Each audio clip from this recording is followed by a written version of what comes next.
Hey guys. Hey guys, I got a serious question. When my channel was removed by the losers at YouTube and Google, I noticed that someone with a channel who's been struggling to get to 1,000 for a very long time decided to start another channel. And I thought to myself, why would this person named Craig do this? I was like, oh. You know, I don't know if you guys know this story, but when I told him that I was at 1,000 subs and like I was getting all this, this notoriety and attention, he said, well, I'm going to start up a channel, a kids channel, with my hamster, Manchuchu. I said, that's a horrible idea. He goes, oh yeah? Oh yeah, watch. He soon ended that and started doing what I was doing. But he was like, oh, but I'm going to do it different.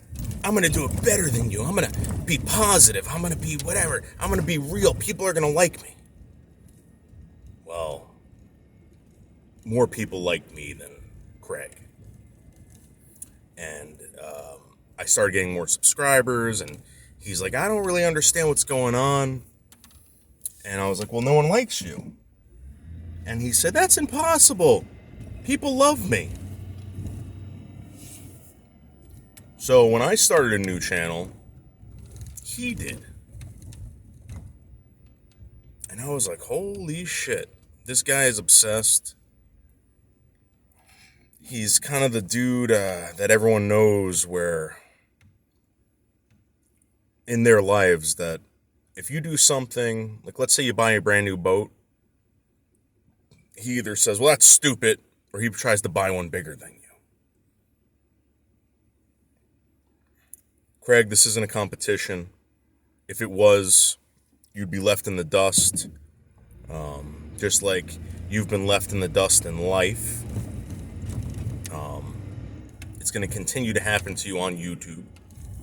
So I don't know what you're trying to prove, but if you look at the numbers, if you look at the channel itself, I am soaring to 400 as we speak. My channel is nothing but a success, while other people's channels are nothing. All right, guys, take care. Have a great day.